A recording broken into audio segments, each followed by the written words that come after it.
Good morning and welcome to the 445 Productive Through Joy show with your host and your boy, Dr. Michael Datcher. The show airs each weekday morning, hella early at 4:45 a.m. here on YouTube's Michael Datcher channel, and then 4:45 p.m. on Facebook Live. Today we're talking about peace. Have mercy. Peace, a really important topic, and peace and its connection and its relationship to productivity. All right. If you're new to the show, you can go to productivethroughjoy.com. See what we do. We speak to groups and organizations about being productive through joy. We also offer, of course, live one-on-one productive through joy consulting. Also, please hit the subscribe button right now here on YouTube's Michael Datcher channel. You can also, of course, swipe left or right across your device to invite people to join the conversation. Thanks for being here. Let's dive into the topic. Today again, we're talking about peace and productivity. What is the connection between having that inner peace and productivity? Before we jump fully into that particular topic, for folks who are new to the show, let me say a few words about myself. This is your host and your boy, Dr. Michael Datcher. I'm the author of the New York Times bestseller, Raising Fences, which was a Today Show book of the month. Picked that book's film rights were optioned by the actor Will Smith, whose people called my people, and I eventually agreed to write the screenplay for that particular project. I'm also the author of the acclaimed historical novel Americus, which is set 13 miles from Ferguson, where Michael Brown, of course, was murdered, and the conflagration that ensued initially happened there as well. I'm also the founding editor of the Truth About the Fact, the International Journal of Literary Nonfiction.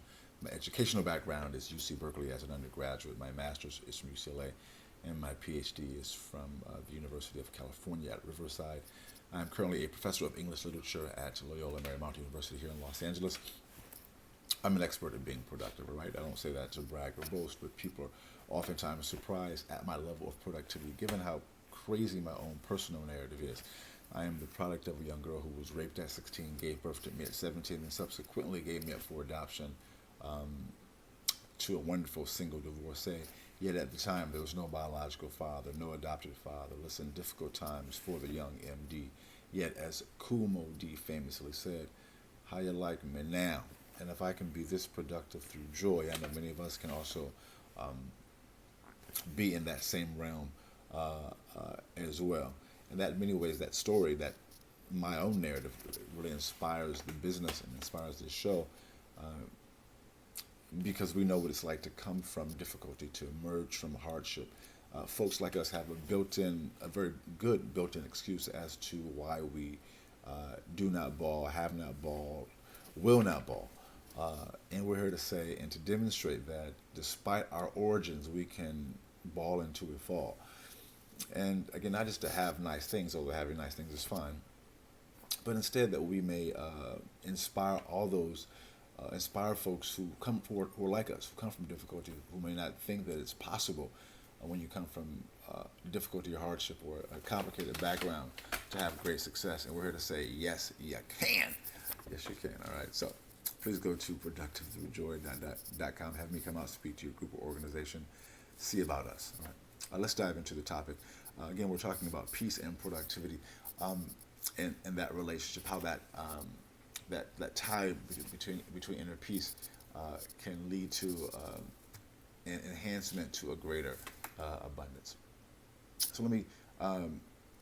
We'd like to also in the morning show touch on the idea of being of framing your day before your day has a chance to frame you. As we know, at times we will wake up with trouble on our mind, and that trouble will follow us throughout our day, and it has a way of also impacting our health. As we know, when we are stressed, when trouble is on us, we feel anxiety. Our body begins to release really harmful toxins, and those toxins can really impact our health.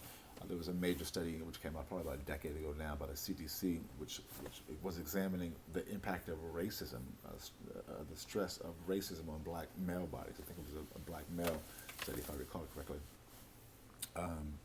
and how the stress of, and I'll just paraphrase it here, the stress of responding to dealing with what I would define as virulent anti-blackness, how the stressors impact black male lives, help to contribute to hypertension and other types of stress-related maladies. I mean, blood, heart disease, etc.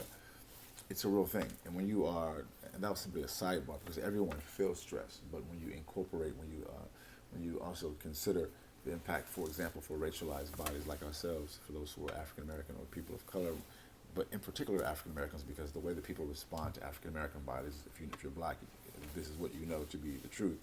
Um, it's so irrational and crazy that it can really drive you crazy and certainly give you stress because you have a family to take care of and things to handle, and people are responding to you like you got a tail. It's a lot to deal with.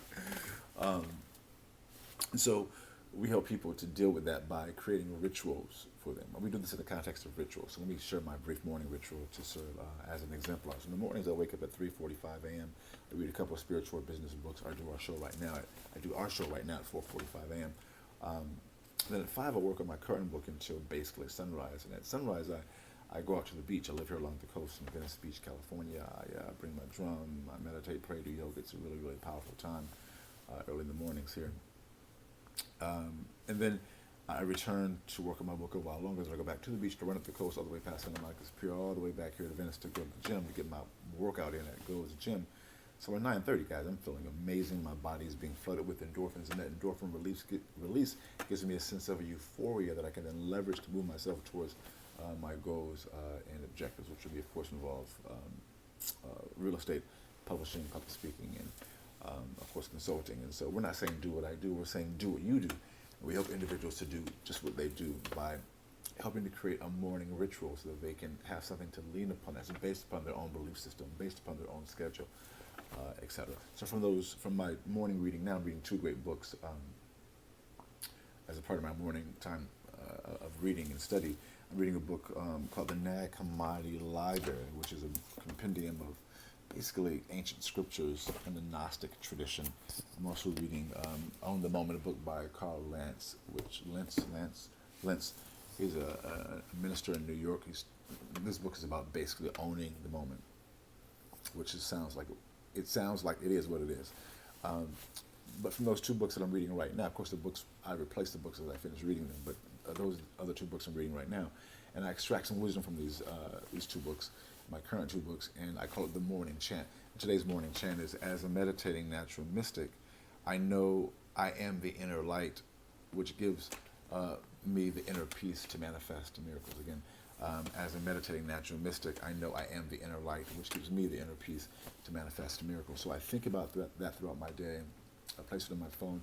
Also, contemplate this idea as I begin to create the morning show. So today's show is about peace and productivity. Again, if you're enjoying the show, please swipe left or right across your device, invite people to join the conversation. Definitely become a subscriber here at YouTube's Michael Datcher channel. All right, let's dive into the topic for the day. Again, we're talking today about peace and productivity. So point 1 is that you want to make peace an objective. I mean, peace is elusive because of the way the mind works. In the Buddhist tradition, they call it the monkey mind. Your mind is just all over the place, you know. In the yogic tradition, your mind is doing that thing. It's scattered. Ideas, thoughts, concerns are rushing to it and from it at times at an extremely hyper rate, and that can be very difficult to focus, but also it can lead to stress and anxiety if you're thinking about things you cannot control, for example. I mean, it's the worst. And so peace itself can be a challenge.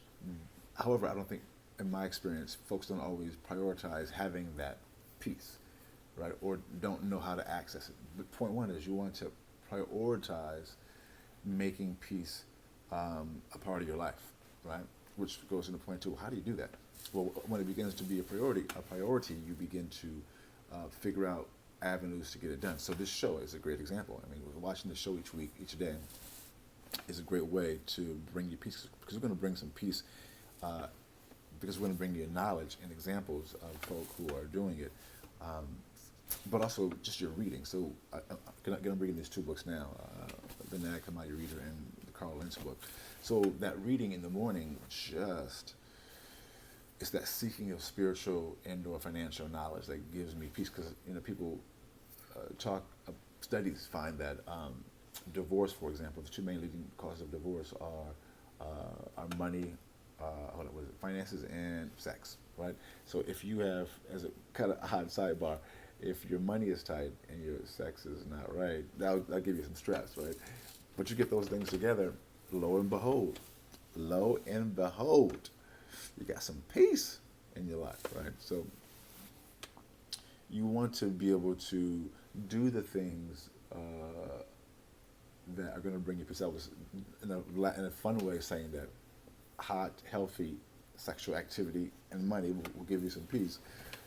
You know, maybe yes, maybe no. It depends on what you particularly need for peace. That's part of the thing. You have to figure out what brings you peace, right? And then begin to engage in that process. So what we do with people is we help people to figure out that process. So reach out to us. Go to productivethroughjoy.com, which goes into point 3.